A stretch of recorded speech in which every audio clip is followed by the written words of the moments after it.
woke. Take off your shades, it helps see through the smoke. Cause the wicked hide behind the cloak. And if you stay in the mist, you gon' be soaked. So listen up, cause this hair of the dog. What's real, what ain't? Is this the fog or smog? Cause there's a difference when you breathe it in. So don't let the corporate media take you. Hello, this is Carrie Barber reporting for Hair of the Dog and KRTD Media. I have with me now a resident in Gaza who has been tweeting nonstop for several days, almost a play-by-play of what is actually happening on the ground for residents there. And I am so delighted and honored to welcome Jason Sawa, who is right now in Gaza. Good morning, Jason. Good morning, Carrie. I've been so impressed with the messages that you're putting out and helping people around the world understand exactly what is going on in Gaza from a civilian perspective. So part of this has been taking us through the last 7 days of what is arguably a siege on Gaza, which is already in many respects an open air prison. So I'd like for you to explain a little bit of what's going on right now in Gaza. Well, first of all, the siege thing that's been going on for like 14 years now. I mean, Gaza has been locked up for at least 14 years. Israel controls every single thing that gets into Gaza. That includes medicines, food, chocolates, toilet paper, you name it. And in the past 7 days, the compounded with all that stuff, this I don't know what to call it, massacre. They have gone insane. They are bombing all over the place, literally indiscriminately, ripping houses to bits, residential buildings, infrastructure, streets, schools. Even now I understood there are 2 UN schools that are supposed to be used as shelter for the people who got displaced because their homes were destroyed. The news is saying that Israel gave the UN a warning that they're going to bomb these 2 schools a little bit to the north of where I live, a kilometer or 2. So it's very dangerous. It's very difficult. No one is safe. Literally, no one is safe. So tell me about this, because the reports that we're getting out of the Israeli government and other corporate-led media is that it's all targeting Hamas, that these are strategic strikes for Hamas. That is such a big lie. That is bullshit. Excuse my French. They're targeting residential homes, schools, infrastructure, roads, water pipelines, electricity networks, 100% civilian homes, 100% residential buildings. The argument that they're targeting Hamas facilities or Hamas individuals is simply a blatant lie. There's no truth to that. There's absolutely no. Sure, they've targeted a few Hamas officials and killed them, but that is just a fragment, a little fragment of what's going on. It's terrible. I mean, we all know. I mean, I own a flat in a building that was bombed last night, which we moved out a couple of years ago when we built our house. People were like 40 families live in that building. I was with them on the phone all night. I was worried to death for them. They're all my friends and neighbors. We were there for 10 years. That place saw the birth of my 2 little daughters, and we have so many fond memories there with those people. And luckily, they did not tear down the whole building, but they managed to target 2 flats there, and they intentionally hit which is a policy they're doing now. They precisionally target the concrete columns that support these buildings, and they render them useless, unfit for living. And eventually these buildings will collapse after this whole thing is over. And of course, media won't take note of that. And then they'd have achieved this target of destroying these homes, destroying the economy, without having to have the image of them blowing up entire residential buildings in the media. But they do continue to strike at small homes, 1, 2, 3-story buildings, and in many cases now without warning, which wasn't the case in previous assaults on Gaza. I even know a friend of mine. He owns a clothing shop. I buy stuff from him. He was. Yeah, he wasn't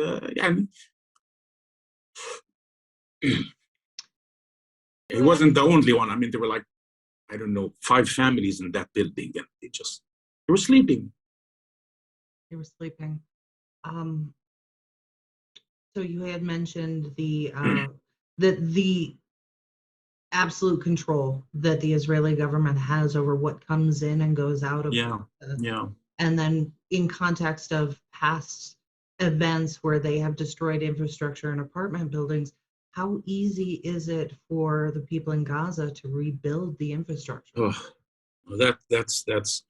that's a very difficult process, extremely difficult, lots of restrictions. Of course, it's done via international bodies, UN and such agencies is the, let's say, the mediator between Israel and the people who need to rebuild and reconstruct their homes and buildings and businesses and whatnot. It's a process that takes a lot of time.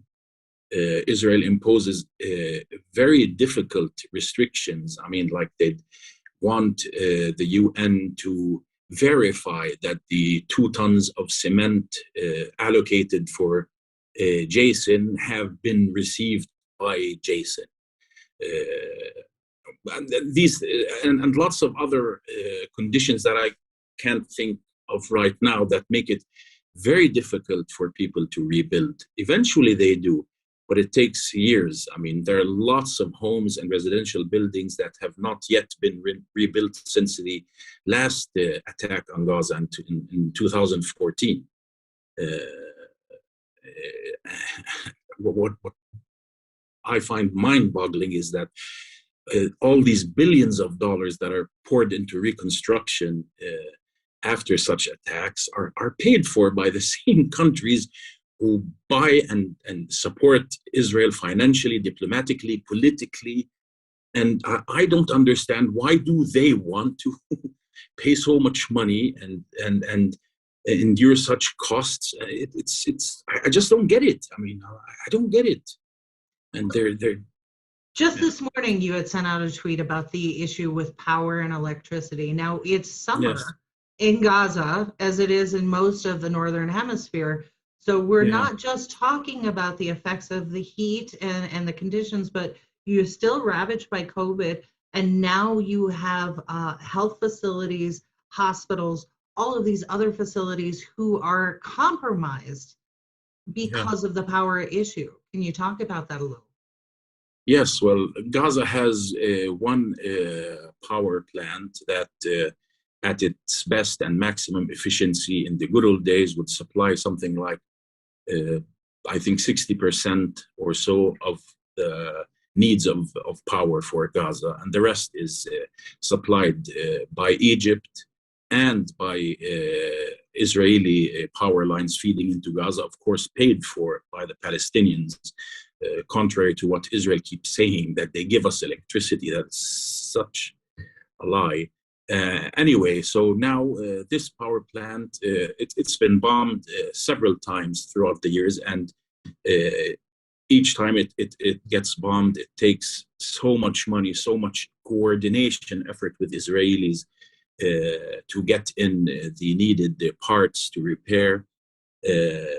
And with each strike, I mean, the efficiency goes down. I mean, how much can you fix up, a bombed power plant? And so now the electric company issued a statement saying that they're going to run out of fuel this evening, which means the power plant is going to close down, and we're going to only get the little electricity we get via Israel and Egypt, which is probably covers like 5% of the strip's needs. And of course, in such situations, the most hard-hit segment is the medical segment, hospitals, ICUs. I mean, they all have backup generators, but they're also experiencing extremely severe fuel supply. It's a major concern. So let's talk a little bit about it's not just the power issue, but the other point that I, as a journalist, I'm really struggling with this piece of it. Initially, the Israeli government said that Hamas had fired 300, then it was 500. Now we're seeing upwards of 3,000 missiles fired into Israel. Can you talk about? I know that you. Well, I mean, this is the argument every single pro-Israel person or entity says or gives. I mean, this is not the fact. I mean, they never, ever address or dare to address the core issue, which started 7 or 8 decades ago, when colonists from all over the world came and simply took our land. That is a fact that no intelligent person can deny. And since then, they've been subjugating us to every type of oppression you can think of, anything, violence, deprivation of services, backbreaking taxes, extreme severe on movement, on leaving, on traveling, whether for education or to simply receive cancer treatment, even to travel to the West Bank. I mean, there are many people, we personally know, my wife and myself, who are in need of treatment in the West Bank for cancer, and they're not able to get there. They control every single aspect of the life of every single Palestinian in Gaza and the West Bank. And they do it in a very inhumane and very brutal way.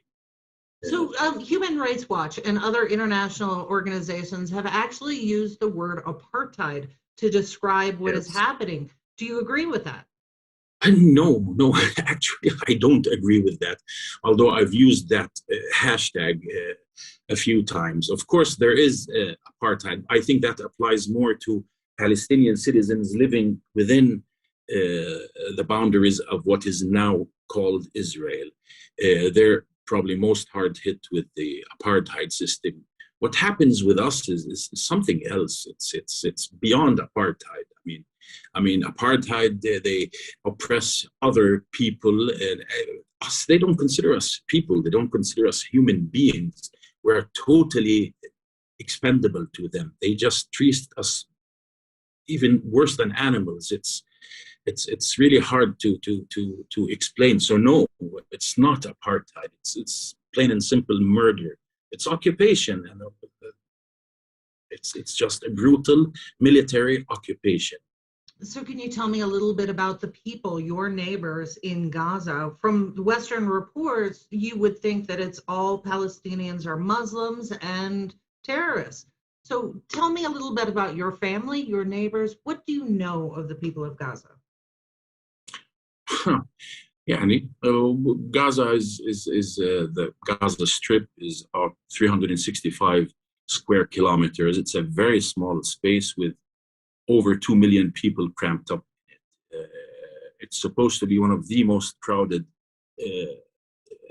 places on earth in terms of population in relation to area of land. I love this place. I love these people. Gaza has Muslims. It has, sadly, a small Christian community now, probably just a little bit under 1,000. It used to be a thriving community. We never had any issues with them, and vice versa. was an excellent kind of brotherhood. I don't know, getting my words right, but schools, gardens, parks, shops, just like any other place on earth. It's a place with people living, children going to kindergartens and schools, and people going to restaurants when they can. It's sad to see this happening to it. I mean, the destruction is really beyond comprehension. I mean, I've seen so many pictures, and as we all know, pictures don't do justice. I mean, it's horrible. It's horrible. It's going to take billions to fix this place, and years to come to fix it, let alone the horrible psychological scars they're leaving on us and our children in particular, which is mine and my wife's main concern with our two little daughters. I mean, we're having a very difficult time trying to keep them calm and, you know. As a parent, that must be just heartbreaking and difficult. It is. I mean, last night we had a massive raid, probably in a radius of 200 meters, 300 meters at the most, around our neighborhood. It was horrible. It was horrible, and we are very lucky that we when we built the house, the first thing we asked the architect to do is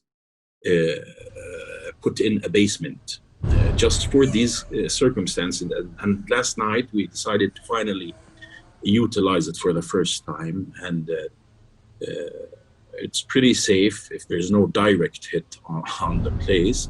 But it was horrible. It was horrible. I can't even begin to describe. I mean, my daughter Zainab, 6.5 years old, she'd cover her ears.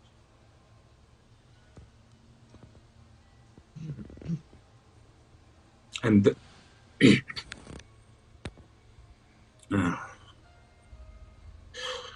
and that she'd ask me to press on her hands, on her ears, so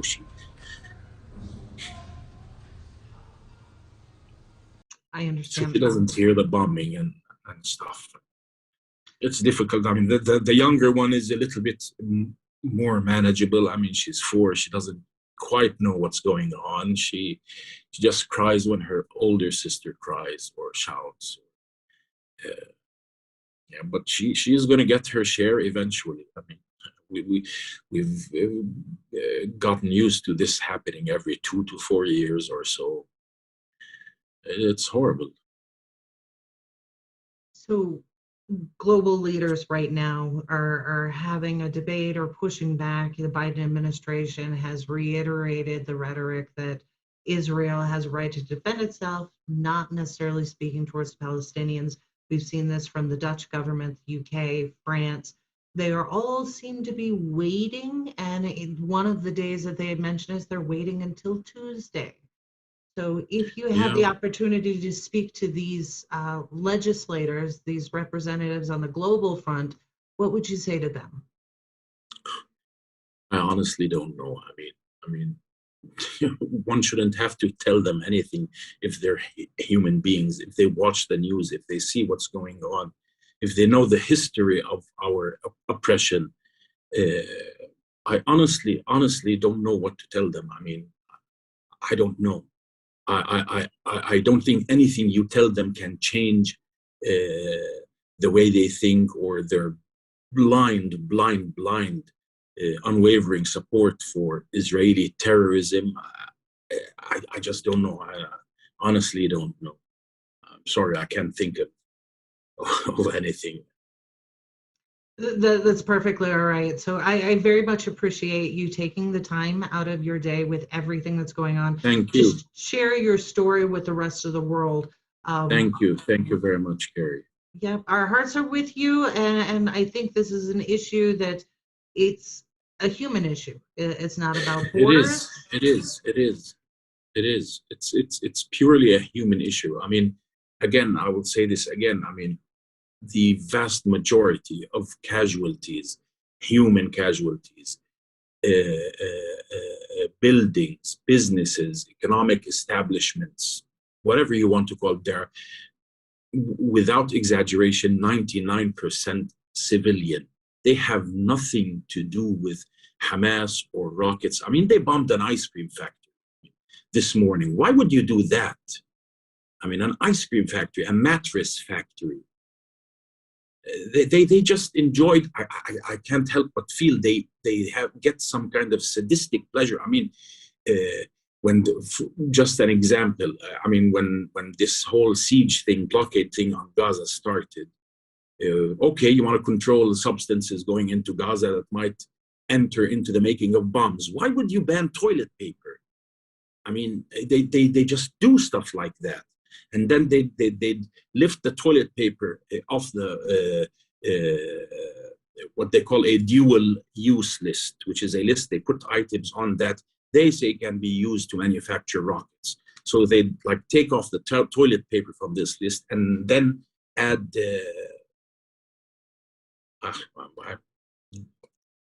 sanitary, I don't know the name in English, the women use the pads. So they'd go on the list instead of toilet paper and so on. I mean, for a long period of time, we had zero candy and chocolate entering Gaza, for example. It lasted for like a whole 6 months. Why would you do that? I mean, if that's not punishment, sadistic punishment, what would you call that? I mean, what am I going to do with a bar of chocolate? I mean, it's insane. The same applies for soft drinks, anything, electrical appliances, TVs, cell phones, anything we need for medicines, dialysis, medication, chemicals they use for dialysis. That's a constant issue.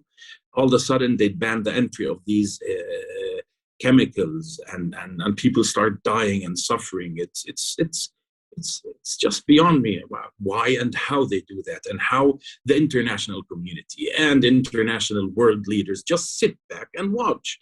I just don't get it. I honestly don't. Honestly, that's why when you said say something to them, I don't know what to tell them. I mean, it's there for you to see. It's insane, really. Do you think that part of it is that the rest of the world hasn't seen it? While global leaders might be aware, the rest of us. What we're sensing, I mean, this time there's huge popular solidarity from all over the world, including Germany and the US and France. But it's never the issue of the people. We never really lacked solidarity by peoples of the world. It's always the government. And for some reason, they see it fit to support Israel, blindly support them, arm them, finance them. Why? I don't know. And they know that all these finances and weapons they give them go towards killing us. They know that. And yet they continue to do that. I just don't get it. There's some kind of conspiracy thing going. I have no idea. Honestly, don't know. I fail to understand it. I fail to understand how they can sleep at night. People like Biden or whoever are really taking their time, I mean, trying to intervene. I mean, Joe Biden can get on the phone and literally in one phone make this thing stop. I mean, he calls President Abbas to ask him to get things under control. I mean, how lame is that? I mean, he knows every single person following the news in Palestine and Gaza knows that he doesn't control this stuff. He has zero control, and yet he wastes the time and calls him instead of calling Netanyahu and having him stop this. It's just crazy. So with the power issue and journalists like myself and others around the world who have been following you and a bunch of others who have been so diligent in telling the story and helping us follow along, our big concern now is without power, we can't hear the story and understand what's going on. We must now. That is it. But well, the major concern, I mean, with regards to getting the news out is if Israel decides at some point to target cellular networks and internet lines and that kind of stuff. Power is of course, it's a major factor too, but many people here and there have small solar power devices that give some electricity, that or a little, or some generators here and there. But my main concern, which I was thinking of last night when they were bombing our neighborhood or around it, was what if they suddenly decide to target all phone and internet lines? They would cut us off completely from the world. And then they'll just do whatever they like. Well, they are doing that anyway, but they'll, have a free reign to do even more and more with no coverage whatsoever. The only way would be to talk to the world would be to have a satellite phone, which is impossible in Gaza, of course, apart from a few press agencies or so, which they also have a hard time covering. It's very, very unsafe, very unsafe. So that's why also you don't see that much coverage. It's very safe. And they're targeting their infrastructure, their buildings, their offices, keeping them, that press, on the run too. It's they have a tough job also. Absolutely. So I so appreciate you taking the time this morning, and No, it's my pleasure. I hope that your family and others in Gaza are safe, and I hope that this ends. Amen to that. I hope that this ends today. So thank you so much, and I will be following along with you as you, will the Carrie. rest of the world. So thank you very much for you and everybody watching. Their solidarity really means a lot to us. The dog, we bout that, ayy. We in the zone, we out here, yeah. Spitting the facts, how it's supposed to be. Hammer the dog, we keeping it G.